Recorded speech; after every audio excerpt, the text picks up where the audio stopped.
Awalnya nih, rencana stimulus pemerintah itu tujuannya bagus banget buat menumbuhkan ekonomi. Tapi tahu-tahu di tengah jalan, arahnya kok belok tajam. Nah, dalam paparan kali ini, kita bakal bedah bareng-bareng gimana sebuah kebijakan stimulus bisa punya dua jalur yang beda banget. Satu jalur ke pertumbuhan, dan satunya lagi ya malah menimbulkan pertanyaan besar. Jadi, ini dia pertanyaan intinya. Dana stimulus yang triliunan ini sebetulnya buat siapa sih? Apakah untuk menggerakkan roda bisnis di luar sana? Atau justru buat menopang kas negara sendiri? Jawabannya ternyata nggak sesederhana itu loh. Oke, kita mundur sebentar ya. Jadi pada awalnya, niat kebijakan ini tuh lurus dan jelas banget. Suntik dana segar ke ekonomi, biar mesinnya bisa nyala lagi dan berputar kencang. Konsepnya sebenarnya simpel. Pemerintah taruh duit di bank, terus bank bertugas menyalurkan uang itu ke para pengusaha dan masyarakat. Harapannya apa? Ya harapannya uang ini muter terus, bikin ada lapangan kerja baru, dan ekonomi kita hidup lagi dari level akar rumput. Terus gimana caranya? Nah, cetak biru yang awal itu fokusnya ke satu hal, kredit produktif. Ini nih kata kuncinya. Ini yang harusnya jadi jantung dari keseluruhan rencana, biar pertumbuhan ekonominya benar-benar nyata.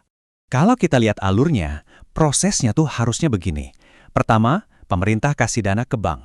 Kedua, bank ubah itu jadi pinjaman buat pengusaha-pengusaha.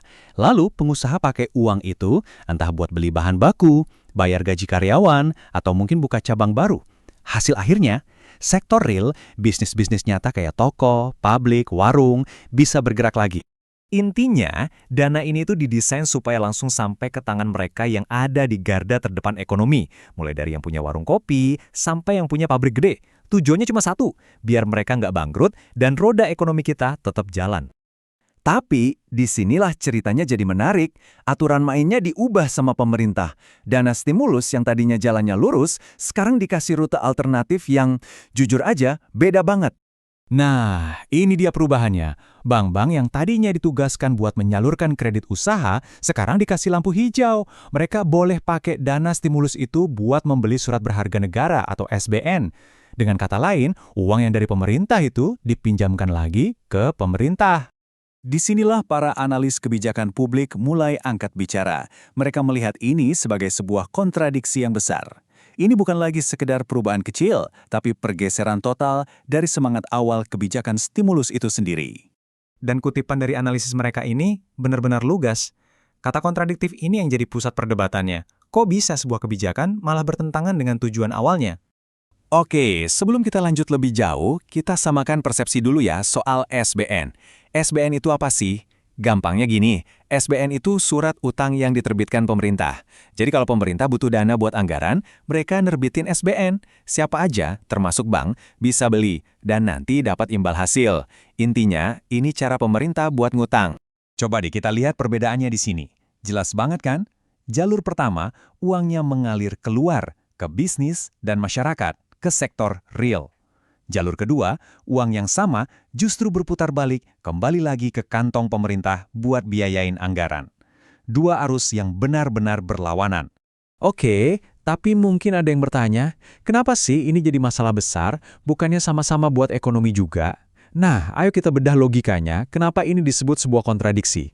Inilah inti masalahnya. Stimulus itu kan harusnya kayak dorongan dari luar buat mobil yang lagi mogok. Tapi dengan kebijakan baru ini, uangnya malah muter lagi ke dalam. Ini sama aja kayak kita mau dorong mobil, tapi dari dalam kursi pengemudi. Ya nggak bakal gerak kemana-mana mobilnya kan? Sekarang, kita sampai di bagian paling penting, dampaknya. Apa sih konsekuensi dari perubahan arah kebijakan ini? Karena dalam setiap kebijakan, pasti ada yang diuntungkan. Dan mungkin ada juga yang dikorbankan. Jadi, ini pertukarannya, trade-off-nya. Di satu sisi, ya anggaran negara jadi lebih aman karena ada pembeli siaga buat surat utangnya, yaitu bank-bank tadi. Tapi di sisi lain, sektor real, UMKM, pengusaha yang harusnya dapat suntikan dana segar, malah jadi harus menunggu lebih lama. Ini adalah pilihan antara stabilitas keuangan negara versus stimulus langsung buat dunia usaha. Akhirnya, semua pembahasan ini membawa kita pada satu dilema besar.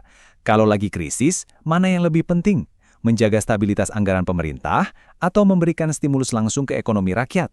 Nggak ada jawaban yang gampang, tapi pilihan yang diambil ini bakal menentukan nasib pemulihan ekonomi kita semua.